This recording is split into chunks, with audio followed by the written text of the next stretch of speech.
तो सबसे पहले नंबर सिस्टम क्या होता है, तो कोई भी संख्याएं होती हैं, कोई भी संख्या होती है तो उसे यदि हम लिख देते हैं तो वो नंबर बन जाता है। ठीक है, 1 2 3। तो इसी तरह से माने संख्या पद्धति के बारे में हम पढ़ेंगे। तो संख्या पद्धति मुख्य रूप से दो तरह की होती है। पहली होती है परिमेय संख्या, दूसरी होती है अपरिमेय संख्या, जिसे रेशनल नंबर कहते हैं परिमेय संख्या को अंग्रेजी में, और इरेशनल नंबर कहते हैं। ठीक है, तो हम पढ़ेंगे परिमेय संख्या। तो परिमेय संख्या के बारे में पढ़ेंगे। सबसे पहले होता है प्राकृतिक संख्या, 2 नंबर पर होता है पूर्ण संख्या, 3 नंबर पे होता है पूर्णांक जिसे इंटीजर बोलते हैं, और 4 नंबर पे होता है फ्रैक्शन और डेसिमल। ठीक है, तो हम इन्हीं सब के बारे में अध्ययन करेंगे। ठीक है, तो सबसे पहले हमारा है rational number. What is rational number, जिसे परिमेय संख्या कहते हैं। तो ऐसी संख्याएं जो P/Q के रूप में व्यक्त की जा सके परिमेय संख्या कहलाती है।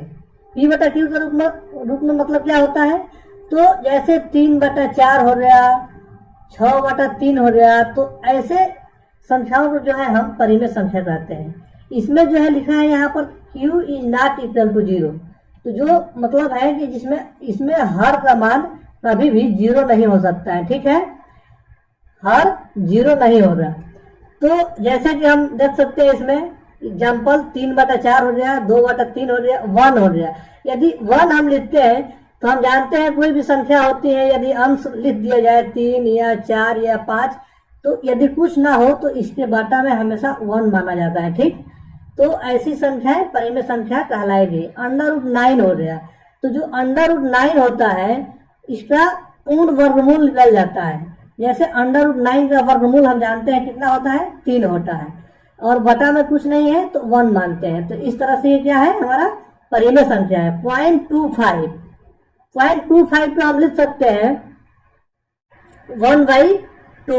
तो इस तरह से ये भी क्या है, एक परिमेय संख्या कहलाती है। 0 को भी हम परिमेय संख्या मानते हैं। ठीक है, नेक्स्ट हम चलेंगे अपरिमेय संख्या, जिसे बोलते हैं irrational number. What is irrational number, तो ऐसी संख्याएं जो P/Q के रूप में नहीं लिखी जा सकते अपरिमेय संख्याएं कहलाती हैं। ठीक है, तो खास बात यह है कि ये अधिकतर संख्याएं जो अंडर रूट में होती हैं, जिसका पूर्ण वर्गमूल नहीं निकलता है, वो सारी संख्याएं जो होती हैं अपरिमेय संख्याएं कहलाती है। पूर्ण वर्गमूल नहीं निकलता है इसका। ठीक है, तो ये जो है संख्याएं क्या कहलाती है, अपरिमेय संख्याएं कहलाती हैं। √3 हो गया, √7 हो गया। ये देखिए पाई का मान जो है, जो पाई होता है वो हमेशा अपरिमेय संख्या होता है। जैसे 5 होता है, ये भी अपरिमेय संख्या होती है, इसे 5 बोलते हैं हम। ठीक है, आगे आप लोग देखने को मिलेगा ऐसे चिन्ह। और जो है √10, तो इसका जो है पूर्ण वर्गमूल नहीं निकल रहा है, इसलिए हम कह सकते हैं ये संख्याएं जो है क्या है, इरेशनल नंबर है, अपरिमेय संख्या है। ठीक, नेक्स्ट हम पढ़ेंगे प्राकृतिक संख्या, नेचुरल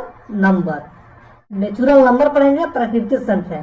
तो गिनती की सारी संख्याएं प्राकृतिक संख्याएं कहलाती हैं। गिनती की सारी संख्याएं माने जैसे हम पढ़े 1 2 3 4 5 ... कितना भी चले जाए हम, 1000 2000 लाख 10 लाख 20 लाख 50 लाख, तो ये सारी जो संख्याएं होती हैं क्या कहलाती है, हमारी प्राकृतिक संख्याएं कहलाती है। ठीक है,